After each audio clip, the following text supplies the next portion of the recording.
मनुष्य के वंश में कभी संतान का मुख देखने का योग नहीं आवे, वो पाप मेरे को लगे। अगर मेरे और मेरे पुत्र और मेरे पौत्रों के मोह के अंदर मेरी माँ ने मुझे राज्य देना चाहा है, तो माँ मैं कहता हूं मेरे को वो पाप लगे कि जिससे मेरे संतान ही नहीं होए। जो व्यक्ति दिन रात परिश्रम करके भी सायंकाल अपने परिवार का पोषण प्रदान करने जितना धन भी नहीं कमा सके, वो जिन कर्मों से पाप लगता है वो पाप मेरे को लगे, अगर मेरी राय राम को वन में भेजने में है तो। उस व्यक्ति के दरिद्रता छा जावे, एक अन्न का दाना नहीं मिले, ऐसे लक्षण जिन पापों से होते हैं वो पाप मेरे को लगे। यदि राम मेरे कहने से, मेरे और मां की सहमति से ऐसा कुछ हुआ है तो। अब सज्जनों यहां देखो, शास्त्रकार है ना, शास्त्र की बारीक बातें कह रहे हैं। क्या क्या पाप हैं ये यहां प्रकट हो रहा है, ध्यान देना। आप कहते हैं ना रामायण क्या उपदेश देती है, रामायण यही उपदेश देती है कि ये इतने इतने पाप हैं। पुत्रैर्दासैश्च भृत्यैश्च स्वगृहे परिवारितः स एको मृष्टमश्नातु यस्यार्योनुमते गतः। कि जिनके घर में पुत्र हैं, दास हैं, नौकर हैं और भी कई लोग हैं, पर जो आदमी अच्छी चीज बना करके द्वार बंद करके अकेला खाता है, उसको जो पाप लगे वो मेरे को लगे। यानी अब ये क्या कह रहे हैं वाल्मीकि मुनि हम सबको, कि बांट बांट के खाना और वैकुंठ में जाना। ऐसी मति हो जाती है लोगों की कि मैं घर में कमाता हूं, हम कमाते हैं तो हम ही अच्छी अच्छी चीज खावें। मालूम है शास्त्र ये कहता है, श्री राम जय जय राम, हम श्री राम जय जय राम। और ये रामचंद्र भगवान की। आपको यहां कथाओं में से क्या समझ करके जाना है? भरत अनेकों अनेकों पापों को बताते हुए उपदेश दे रहे हैं और स्वयं की शुद्धि भी प्रकट कर रहे हैं। मीठी वस्तु को, स्वादु वस्तु को व्यक्ति अकेला न खाए, सबको बांट देवे। रामानुज संप्रदाय की व्यवस्था देखो कि भगवान के जो भोग लगा है भीतर, सब व्यक्तियों को बैठा करके एक साथ बांट दिया जाता है। ऐसा नहीं है कि रुपया पैसा देने वाले कोई प्रसाद मिलेगा। इसको कहते हैं समता। और हम लोगों की क्या स्थिति है? ठंड का महीना आया, पोष माघ का, लड्डू बनाए, बादाम पिस्ता काजू किशमिश डाले, 5 सेठ जी के, 10 बहू जी के, 10 बड़े बेटे के, 10 छोटे बेटे के, और जो बेचारे नौकर देख रहे हैं उनको एक डली भी नहीं दी है। यहां लिखा है पुत्रैर्दासैश्च भृत्यैश्च स्वगृहे परिवारितः स एको मृष्टमश्नातु यस्यार्योनुमते गतः। वो पाप लगे जो ऐसे व्यक्तियों को लगता है। इसलिए बड़ी समता रखो। घर में बहुत ज्यादा भगवान ने दिया है, बनाते हो तो तुम बड़े लड्डू 10 खाते हो तो एक एक नौकरों को भी दे दो, जब तो भगवान राजी हो जाएंगे। और नहीं तो भैया रे भगवान से बहुत दूर हो। है? देखो अपने अपने घर की क्या विषमता है। 4 तरह के तो चावल रखते हैं, 2 तरह के गेहूं रखते हैं। अरे तुम कमाते हो, ज्यादा है तो तुम ज्यादा ले लो, बाकी थोड़ा थोड़ा सबको दो। और नहीं देते हो तो भैया शास्त्र सामने है सो तो है बात, उसमें छिपाने वाली बात नहीं है। पानी पीने कोई व्यक्ति आया और उसको दूसरे का घर बता दिया कि उधर जाकर के पी लो तो ठीक नहीं है। हाँ, आज के जमाने में कोई दुष्ट है, सुरक्षा रखो, किंतु इच्छा रखो कि किसी प्रकार कोई हमारे घर से प्यासा भूखा नहीं जाए। यहां लिखा है कि सुबह और सायंकाल के समय जो सोया रहता है उसको पाप लगे, वो पाप मेरे को लगे। हम पहले बता चुके हैं कि प्रातः काल की और सायंकाल की वेला सोने के लिए नहीं है, वो जग करके भजन करने के लिए है। अनेक अनेक पापों की बातें करने लगे। तब या तो कौशल्या और सुमित्रा रो रही थी। अब कौशल्या के हृदय के अंदर इतना प्रेम उत्पन्न हुआ कि अपने पल्लू से भरत के आंसू पहुंचे और कहा कि भरत, आज तो मैंने कह दिया था तुमसे कि मेरे को मेरे पुत्र के पास भेज दो, किंतु मेरे मुख से अब 14 वर्ष तक तू ऐसी बात नहीं सुनेगा कि मैं राम के पास जाऊंगी। मेरे लिए तेरे और राम में कुछ अंतर नहीं है। इतना मां के मुख से निकला और उसी समय भरत उनकी गोद में गिर करके कहते हैं कि मां, जब तो मेरा जीवन भी बच सकता है, मेरी मां ने जो मेरे को कलंक लगाया है, उस कलंक को धोने के लिए मेरे को बहुत बड़ी परीक्षा देना पड़ेगी। दिष्ट्या न चलितो धर्माद आत्मा ते सह लक्षण वत्स सत्य प्रतिज्ञो ही सताम लोकान अवाप्स्यसि। दिष्ट्या न चलितो धर्माद, हे भरत, हम अयोध्यावासियों का भाग्य है। ए अयोध्या के नागरिकों, आज राजमाता राम की जननी ने अपने पूरी शक्ति लगा करके अयोध्या के नागरिकों का आह्वान किया। बोल अयोध्यानाथ भगवान। वशिष्ठ इत्यादि सारे महर्षि भी सामने आ गए और क्या कहती है मां कौशल्या? इसको कहते हैं मां एक भरत की मां है, जो अपना बेटा कह करके काम बिगाड़ दिया। और एक मां ने 2 क्षण में अपने पुत्र की वास्तविकता समझ करके उसको उबार दिया। हे नागरिकों, मैं राजमाता कौशल्या कह रही हूं कि हमारे सौभाग्य से, अयोध्या के सौभाग्य से, हमारे भरत का मन धर्म से विचलित नहीं है। मैं इसे आशीर्वाद देती हूं कि ये सत्य प्रतिज्ञा वाला बने और संसार के अंदर कीर्ति को प्राप्त करे। आज 7 और 6 13 दिन तक अयोध्या के नागरिक रो रहे थे, किंतु अब नागरिक कहने लगे कि बड़ी खुशी की बात है कि अब हमारे घरों के अंदर राम वनवास में है, फिर भी वापिस सुख की समृद्धि की लहर दौड़ेगी, क्योंकि भरत राम के अधीन है। सारे लोग एकत्रित हो गए। जब वशिष्ठ जी ने आकर के कुमार भरत को देखा, दोनों भरत शत्रुघ्न गुरु जी को प्रणाम करते हैं। श्री राम जय राम, जय जय राम। मैं श्री राम जय राम, जय जय राम। हम श्री राम जय राम, जय जय राम। हम श्री राम जय राम, जय जय राम। और रामचंद्र भगवान की। वशिष्ठ जी के चरणों के अंदर गिर करके भरत ने अपने आंसुओं से उनके नेत्र धो दिए, उठे नहीं। वशिष्ठ ने कहा भरत उठो। बोले गुरुजी और तो सब ठीक था, आपकी तो सब मानते थे, क्या महाराज को आप नहीं समझा सकते थे कि मां की ऐसी बात क्यों मानी? या मेरे दुर्भाग्य से, मेरे कलंक के लिए आप सब लोगों की जबान के ऊपर ताला लग गया था क्या? एक एक बात सुनकर के वहां का जगत चकित हो रहा है। वशिष्ठ ने कहा कुमार उठो। एक हाथ से भरत को, एक हाथ से शत्रुघ्न को उठा करके वहां ले गए जहां महाराज का शव कड़ाह में रखा हुआ था। दिवंगत महाराजा के दर्शन करके कुमार भरत और शत्रुघ्न इतने जोर से रोने लगे कि सारी अयोध्या एक बार रोने लगी। कड़ाह में से निकाला गया उनका शरीर और अत्यंत शीघ्रता से उसको राजोचित सम्मान के साथ स्मशान के अंदर अग्नि प्रदान की गई। सारे मंत्री लोग जलांजलि तिलांजलि देते हैं। 7 दिन के पश्चात ये कार्य हो सका।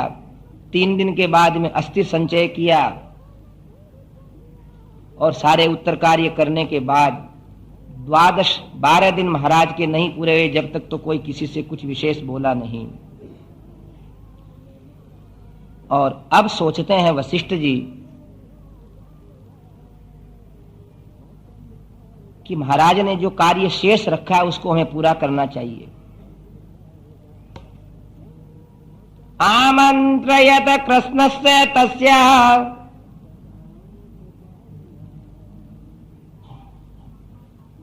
सारे के सारे व्यक्तियों को उनने सूचना दी कि राजसभा के अंदर एकत्रित हो जाओ और कुमार भरत को मैं बुला करके लाता हूं। सारे लोग एकत्रित हो गए। भरत को वशिष्ठ जी ने बुलाया सुमंत्र के माध्यम से। भरत आए। सब लोग नए अपने राजा का स्वागत करने के लिए, महाराज तो दिवंगत हो चुके थे, यही राजा हैं, खड़े हो गए। अयोध्यानाथ भगवान की। और भरत द्वार में से बाहर चले गए। गुरुजी से कहा, गुरुजी ये क्या है? मैं महाराज दशरथ से उत्पन्न होने वाला व्यक्ति ऐसा दुष्कर्म नहीं कर सकता। और वहां दंडवत प्रणाम करके कहते हैं कि सारे राम भक्तजनों को मेरा भरत का प्रणाम है कि कभी भी आगे से मेरे को अयोध्यानाथ या राजा या नृप या महाराज संबोधन भूल में भी कर दिया तो फिर आपको ये भरत अयोध्या के अंदर जीता हुआ कभी मिलेगा नहीं। वशिष्ठ जी कहते हैं, कुमार भरत तुम आसन पे बैठो और हमारे प्रजा का यही नियम है, महाराज दशरथ जिस काम को करने के लिए प्राण छोड़ करके चले गए, हमारा तुम्हें आमंत्रण है कि अयोध्या के राज्य सिंहासन के ऊपर आरूढ़ होइए, इसमें कोई अधर्म नहीं है और आप राज्य का संचालन कीजिए। भरत ने कहा है, हन्यामहमिमां पापाम कैकेयीं दुष्टचारिणीं यदि मां धार्मिको रामो नासूयेन मातृघातकम। गुरुजी, इस पाप की मूल मेरी मां को दंड देना भी मेरे लिए कठिन बात नहीं है, पर मैं डरता हूं तो एक धर्म स्वरूप राम जी से डर रहा हूं। अगर उनसे कोई कह देगा कि मां को कठिन वचन मैंने कहे हैं, इतने दोष से ही वो मेरे से बोलना बंद कर देंगे। एतदर्थ है, मैंने मां को इतना ही कहा है कि मां तुमने मेरे जीवन को नष्ट कर दिया, उससे भी मैं लड़ा नहीं हूं। अतः न मैं आपको कटु वचन कहना चाहता हूं न प्रजा के लोगों को, किंतु मेरे लिए अयोध्या के राज सिंहासन के ऊपर बैठने की बात मत करिए। कुब्जा उधर से कहीं से जा रही थी, बनी ठनी अलंकार पहने हुए शत्रुघ्न ने उसको फटकार करके डांट पीट दिया तो भरत ने छुड़ाया, कहा कि इसको मत डांटे। नारी मात्र से अगर हम क्रोध करेंगे तो भगवान राम हमारे ऊपर क्रोध कर जाएंगे। वशिष्ठ जी ने कहा, आप राज सिंहासन नहीं लेंगे तो अयोध्या का क्या होगा? गोविंद हरे गोपाल हरे गो, हे जय जय प्रभु दीन दयाल हरे, हे गोविंद हरे गोपाल हरे। बोलिए राजा रामचंद्र भगवान की। अब तो महात्मा भरत कह रहे हैं कि महाराज, हे गुरुदेव, मेरी एक ही प्रार्थना है कि महाराज को जो समझ में आई उनने किया, आप लोगों ने जैसा कुछ मेरे भाग्य के ऊपर न सोचते हुए मेरे को न उबारने की चेष्टा की, आप लोगों की इच्छा किसको क्या कहूं, मेरे दोष भाग्य को खुद के कोई हैं। जो मैं दूर बैठा था और मेरे ऊपर सारा अपयश ढोल करके आप लोगों के नगर के अंदर ये दुख हुआ, मूल तो मैं ही हूं ना। मेरी मां की भी बुद्धि अगर इस प्रकार मोह में फंसी तो मैं जन्म लिया इसलिए हुई, मुझे ही धिक्कार है।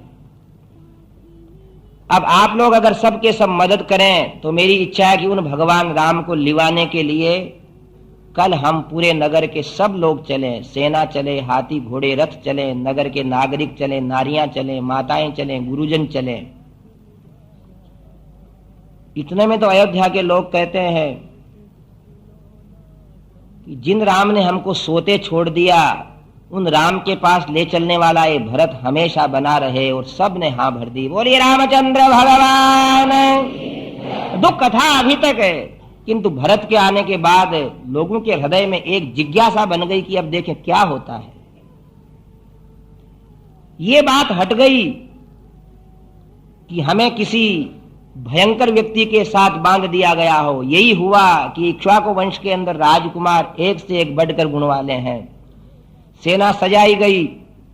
अगले दिन प्रातःकाल मंगलवाद्यों की ध्वनि के साथ ही सारे सैनिक कुमार भरत, वशिष्ठ जी, माताओं, इन सब को लेकर के आगे बढ़े। श्री राम जय जय राम, हम श्री राम जय जय राम। भरतस्य तु तस्याज्ञां परिगृह्य प्रहर्षितः रथं गृहीत्वोपययो युक्तं परमवाजिभिः। बड़े बड़े सुंदर रथों के ऊपर महाराज वशिष्ठ, अन्य मंत्री, माताएं, कुलवृद्ध लोग सब एक से एक बढ़ करके जा रहे हैं। जहां मार्ग छोटे थे मार्ग मोटे बनाए गए, सारी व्यवस्थाएं की गई। हाथियों की बहुत बड़ी टोली बादलों को तिरस्कृत करती हुई चल रही है। हल्ला हो रहा है, धूल उड़ रही है। अयोध्यानाथ भगवान की जय बोली जा रही है। और गंगा का क्षेत्र आया। निषाद राज को मालूम पड़ा कि काय का हल्ला हो रहा है।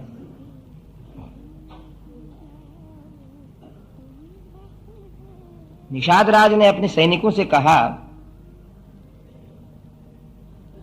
कि जाकर के देखो, पर्वत के ऊपर चढ़ करके इस प्रकार की यह सेना जैसी गतिमति वाला कौन आ रहा है। सैनिकों ने ऊपर चढ़ करके देखा, निषाद राज के मित्रों ने, और कहा महाराज कौन आ रहा मालूम नहीं, बाकी अयोध्या का चिन्ह एक रथ के ऊपर लगा है, ध्वजा। और निषाद राज की आंखें लाल हो गई। संपन्नाम श्रियमनिविच्छन्तस्य राज्ञः सुदुर्लभाम भरतः कैकेयी पुत्रो हन्तुम समधिगच्छति। निषाद राज की आंखों में और स्वभावतः लाल थी, उसमें लाल डोरे पड़ने लगे कि हे सैनिकों, वो केकेयी ने जब राम को वन भेज दिया तो भरत उसका बेटा है, उनको वन में कष्ट पाते देख करके सेना के साथ आक्रमण करके नष्ट करना चाहता है। इसलिए तुम सब लोग छुप करके मोर्चे बना करके बैठ जाओ। और हजारों सैनिक उसी समय मोर्चे से बैठ गए। मैं जाता हूं और पता लगाता हूं, अगर खतरा है तो भरत की सेना के ऊपर मेरा संकेत प्राप्त करते से ही आक्रमण कर देना और राम के लिए मर मिट जाना। और यदि खतरा नहीं है तो मेरा इशारा करते से ही तुम लोग आ जाना। अब सब लोग सैनिक अपने मोर्चे से बैठ गए। निषाद राज आगे चले, रुक गए। सुमंत्र ने भरत से कहा कि ये निषाद राज भगवान राम के परम मित्र हैं। तो देखो भक्तों का क्या हृदय है कि भगवान के सेवक से मिलने के लिए वो आतुर होकर के दौड़ते हैं। तो भरत नीचे उतर करके रथ से आगे बढ़े उनसे मिलने के लिए। तब निषाद राज ने उनसे कहा कि हे कुमार भरत केकेयी नंदन, क्वचिन्न दुष्टो व्रजसी रामस्य क्लिष्ट कर्मणः इयन्ते महती सेना शंकाम जनयतीव में।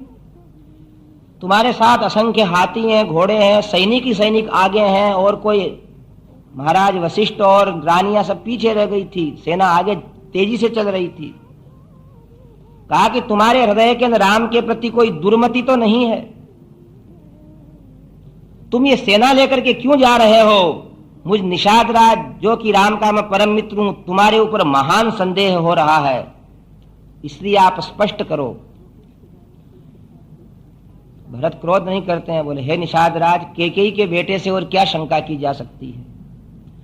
तम निवर्तयितुम यामि काकुस्थं वनवासिनं बुद्धिरन्या में कार्या गुह सत्यम ब्रवीमि ते। हे निषाद राज, मैं सौगंध खा करके कह रहा हूं आप सोच रहे हो ऐसी बात नहीं है। मैं उन भगवान राम को लेने के लिए जा रहा हूं, अयोध्या वापस लाने के लिए। तब निषाद राज कहता, धन्यस्त्वं न त्वया तुल्यं पश्यामि जगति तले, अयत्नाद आगतम राज्यम यस्त्वं त्यक्तुमिहेच्छसि, धन्यस्त्वं न त्वया तुल्यम। निषाद राज अपने नेत्रों को एकदम आंसू से भिगो लेते हैं और कहते हैं कि हे भरत, इस संसार में तेरे जैसा और कोई धन्यवाद का पात्र नहीं होगा।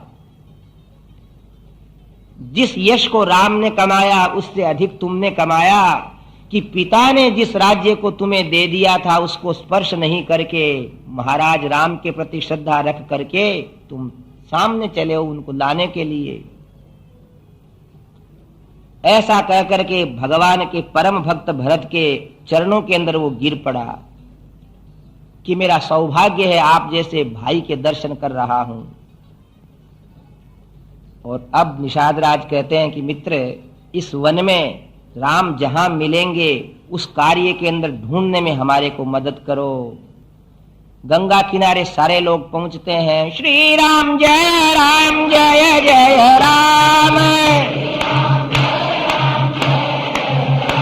हम श्री राम जय जय राम,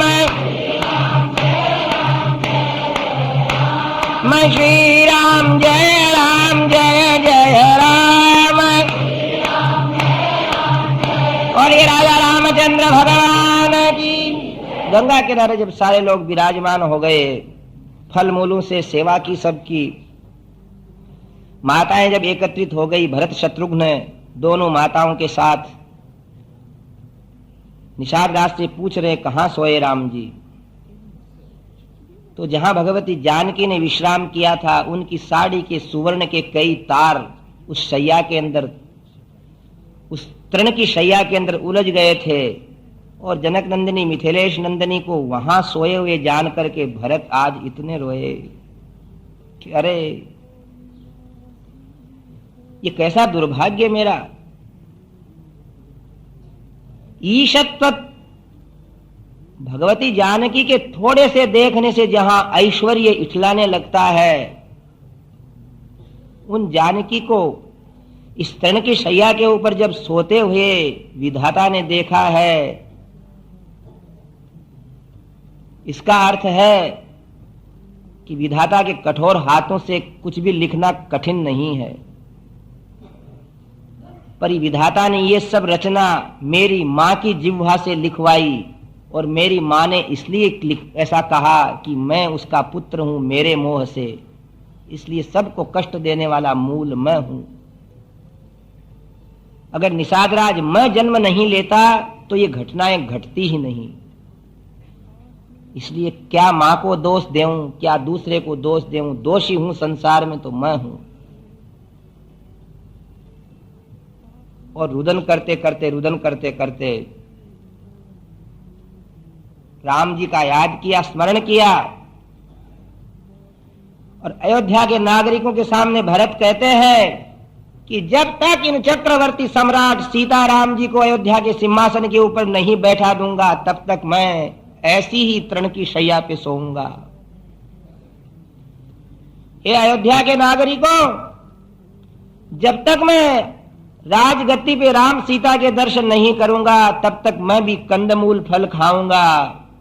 और एक वलकल वस्त्र लेकर के रेशमी वस्त्र उतार दिए और वलकल वस्त्र पहन लिए। सन्नाटा छा गया वातावरण के अंदर। मां कौशल्या, सुमित्रा, केकई, गुरुजन सब रो रहे हैं कि इस सूर्य वंश के अंदर तो एक से एक कुमार अनेक अद्भुत गुण वाले युक्त हैं। निषाद राज के सैनिक उस भाई के स्नेह के समुद्र के अंदर डूबने वाले भरत का एक क्षण में ऐसा रूप देख करके रोने लग गए कि जिसको पिता ने राज्य दिया है वो व्यक्ति भाई के प्रेम में वनवासी बन गया है।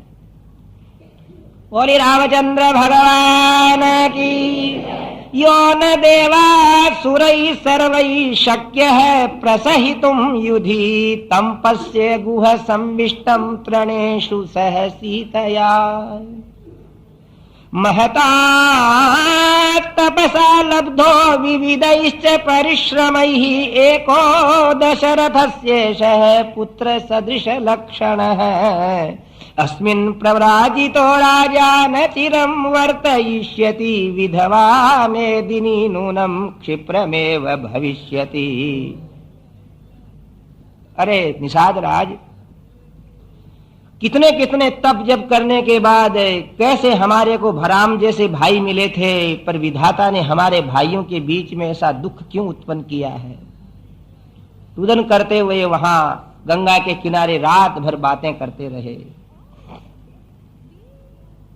प्रातः काल हुआ, जटाएं भी कर ली भरत ने। ऐसे सज्जनों, भरत इसी समय राम जी जैसे बन गए। सुकुमारो महासत्वः सिंहस्कंद महाभुजः पुंडरीक विशालाक्षस्तरुणः प्रियदर्शनः। ऐसे राम के सदृश ही लगने वाले भरत अब निषाद राज से गंगा पार करने के लिए नावों की व्यवस्था करने का कहते हैं। नाव, बहुत सारी नौकाएं आती हैं जिसमें सारी सेना उस पार पहुंचती है। निषाद राज के बताए हुए मार्ग के अनुसार आगे बढ़ते हैं।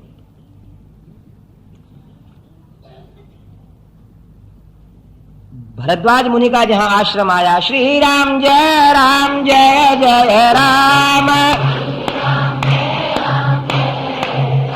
हम श्री राम जय जय राम जय जय राम, हम श्री राम जय जय राम। और ये रामचंद्र भगवान। भरद्वाज मुनि सोचते हैं कि इतना भजन किया, इतना जप तप किया है मैंने, जिसके प्रभाव से मेरे सामने से 20 दिन पहले राम लक्ष्मण गए थे और आज भरत शत्रुघ्न भी आ रहे हैं। पूरी अयोध्या के दर्शन मेरे को होंगे। समाधि अपने हटा करके भरत की प्रतीक्षा कर रहे हैं कि कोई भक्त के दर्शन होंगे। भरत का महात्म्य बढ़ाने के लिए शांत बैठे हैं वहां महर्षि भरद्वाज, और भरत ने सेना को दूर ही छोड़ दिया। संत मिलन को चालिए तज माया अभिमान, जो जो पग आगे धरे कोटि यज्ञ समान। ये भरत जी उपदेश दे रहे हैं, विनीत व्यक्ति कैसे चलता है। लोग मंदिर जाते हैं और उस गाड़ी को, मोटर को सीढ़ी के पास खड़ी करके अपना पांव सीढ़ी पर ही रखते हैं। ये मर्यादा से रहित बात है।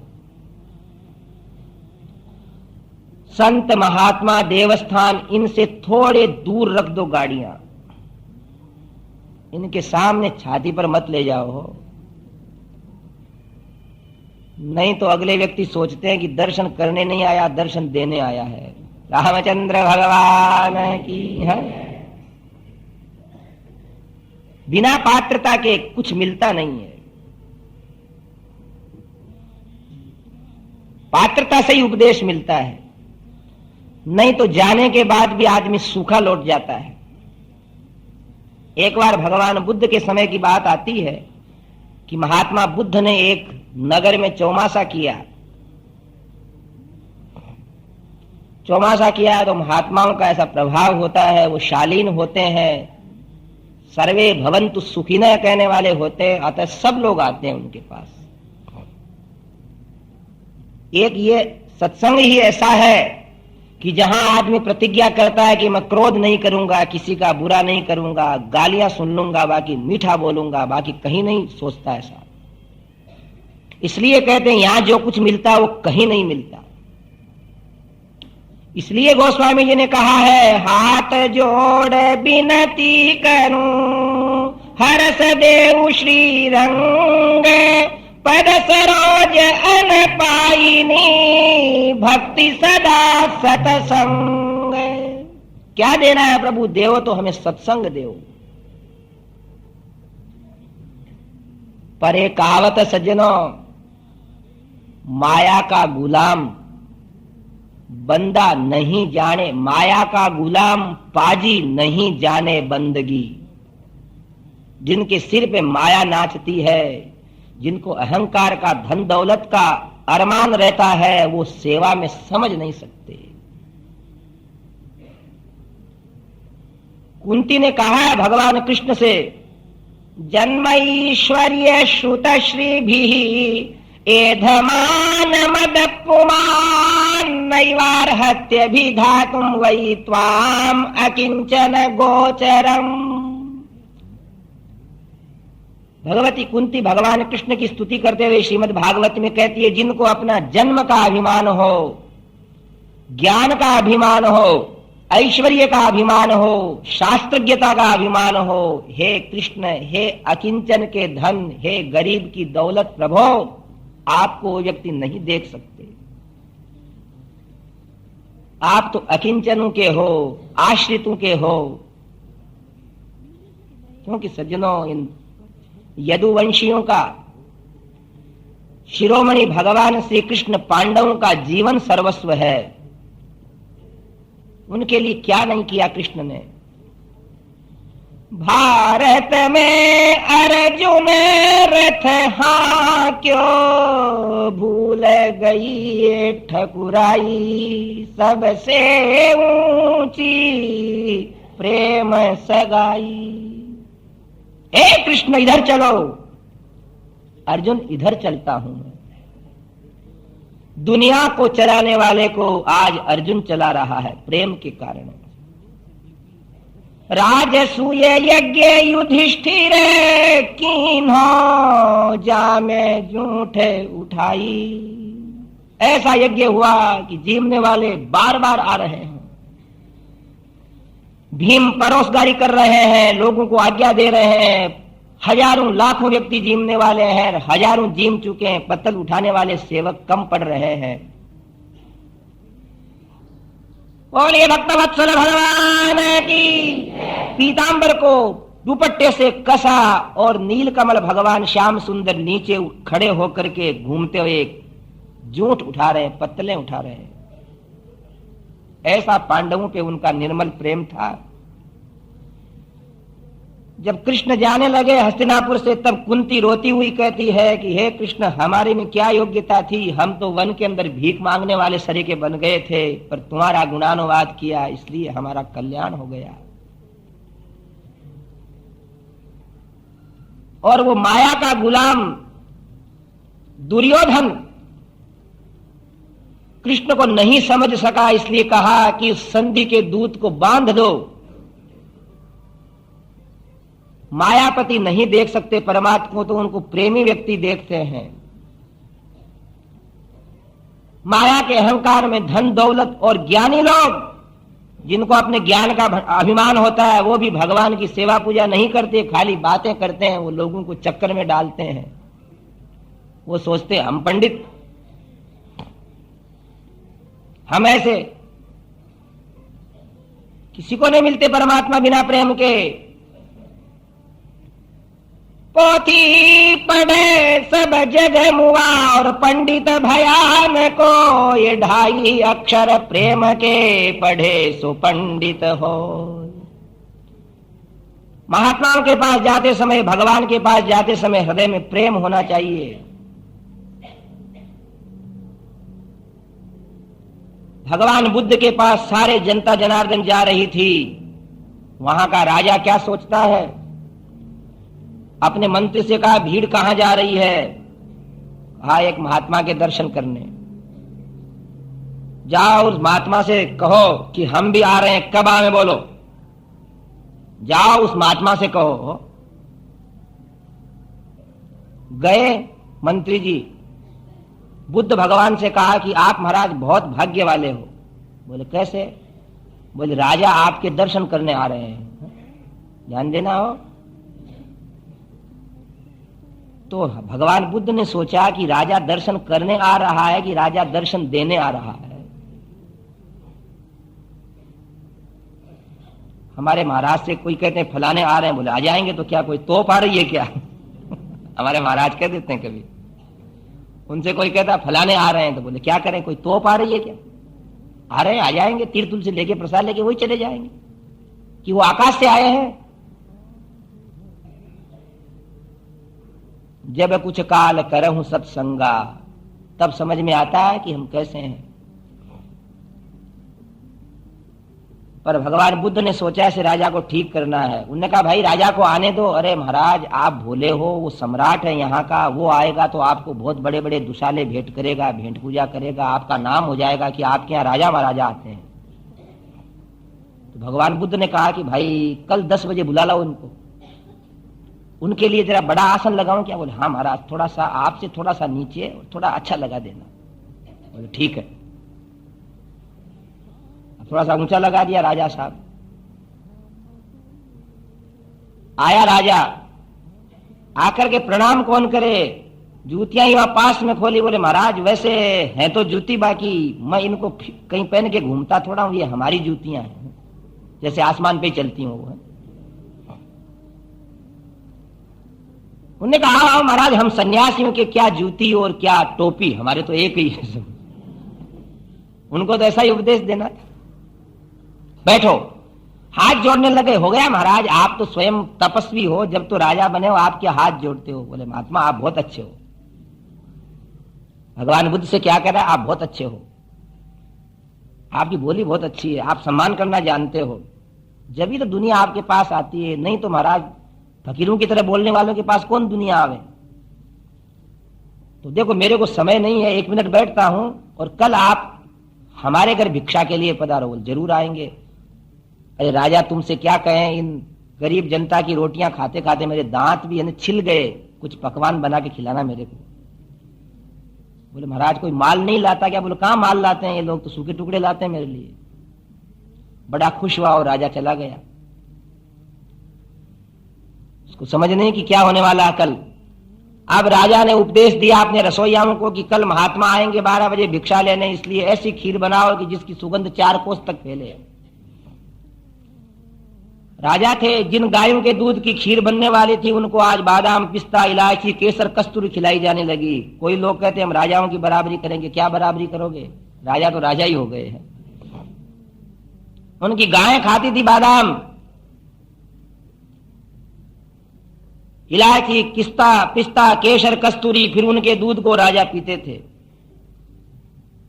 अब वो दूध निकाला गया और उसकी खीर बनने लगी, सुगंधें आने लगी, लपटें आने लगी। और भगवान बुद्ध आए उस समय, आकर के अपने 11वें वस्त्र पहन के सूर्य के समान प्रदीप्त हो रहे हैं। विरक्त थे, परम विरक्त थे, तप के निधान थे। राजा के वहां गए। राजा ने क्या कहा, महाराज खीर भी लेना, आप पाना, देखो आपकी आत्मा तृप्त हो जाएगी, और थोड़ा सा उपदेश भी दे देना। आपको उपदेश दे महाराज? बोले मेरे को तो नहीं, मेरी रानी चाहती है कि थोड़ा उपदेश दे दो। तब क्या किया कि महाराज दे रहे हैं अपने हाथ से खीर की भिक्षा सुवर्ण के पात्र से, और इनने कमंडलू के ऊपर से कपड़ा हटाया तो कमंडलू के अंदर कचरा घोला हुआ था पहले।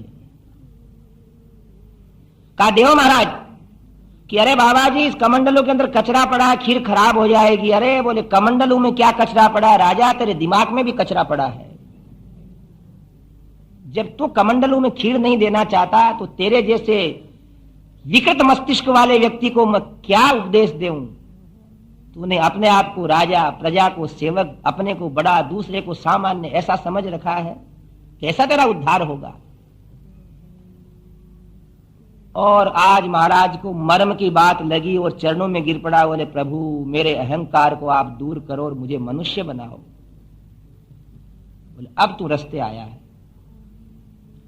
कुछ दिन मेरे आश्रम के अंदर आना भक्ति भाव से, तो तेरे को मार्ग बताऊंगा।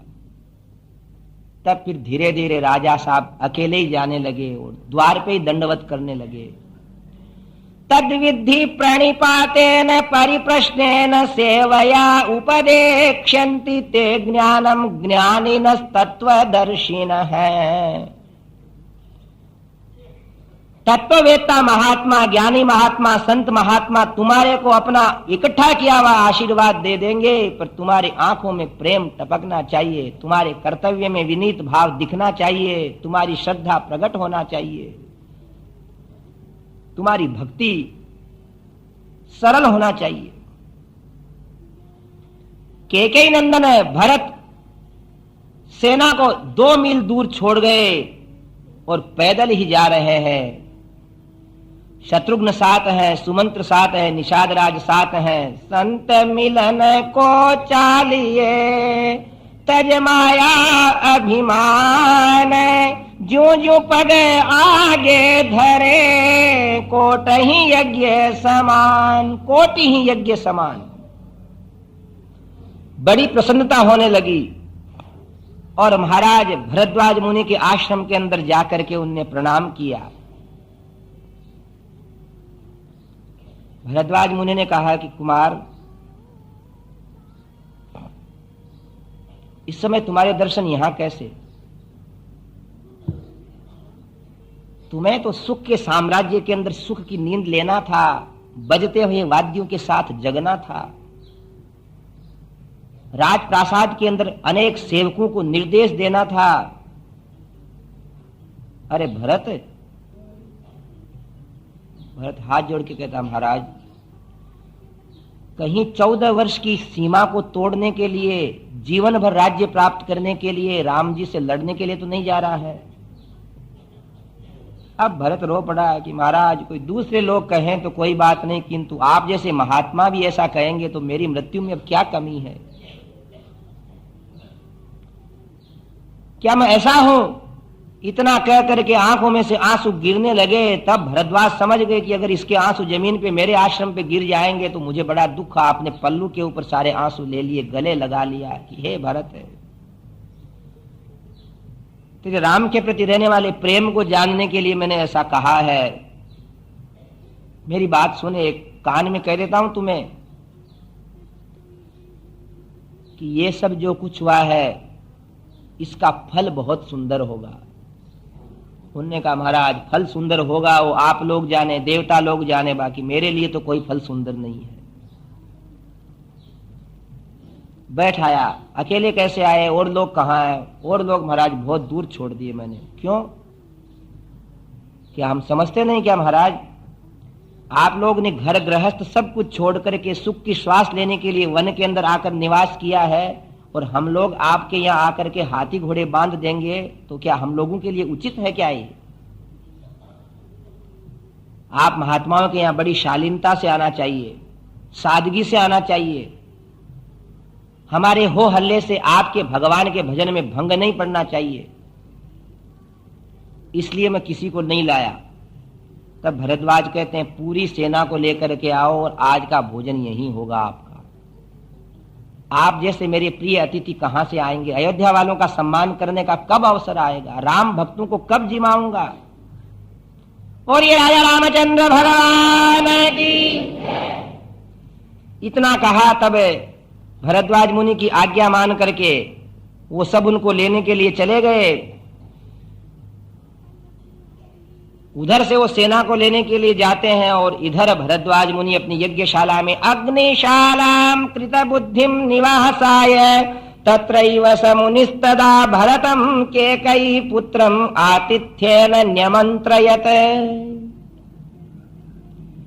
आतिथ्य का निमंत्रण दिया और अब अपनी अग्निशालाम प्रविश्यात पीत्वापः परिमृज्य च आतिथ्यस्य क्रिया हेतु और विश्वकर्माणमाह्वयत। और ये सद्गुरुदेव भगवान की। आज जो भरद्वाज मुनि ने स्वागत किया वैसा तो वशिष्ठ जी ने भी नहीं किया था। वहां तो भोजन था केवल, और यहां विश्वकर्मा से बुला करके कहते हैं भरद्वाज मुनि की अयोध्या से भी बढ़कर सुंदर भवन बना दो। यहां पलक झपकते से ही शुभ्र वर्ण के आकाश को स्पर्श करने वाले 7 तल के मकान हो गए चारों तरफ। इंद्रादिक लोकपाल हाथ जोड़े हुए भरद्वाज मुनि से कहते हैं कि कहो गुरु, कहो मुनीश्वर, कौन से ऐश्वर्य को यहां हम प्रकट करें। कहा कि संसार में जितनी अमृत की नदियां हैं वो यहां बहने लग जावे। नदियां बहने लग गई, पुष्करणियां पानी से भर गई, कमल खिल गए, हंस उसमें तैरने लगे, वृक्ष छा गए जिनके ऊपर लताएं फलों से लदी हुई फैल रही हैं, पक्षी बोल रहे हैं, भ्रमर गुंजार कर रहे हैं, मधुर मधुर मंद मंद पवन चल रही है। जिधर से निकलने वाला व्यक्ति वहां रुकने के लिए बाध्य हो जाता है। देव गंधर्व आ गए जिनके संगीत की ध्वनि के कारण से हर व्यक्ति चालता हुआ भी नाचने लग गया। मन में ज्यों ही चिंतन किया, स्वर्ग लोक की अप्सराएं, सारी की सारी ब्रह्मलोक की देवियां वहां आकर के भरत की सेना का स्वागत करने के लिए अलंकार पहन करके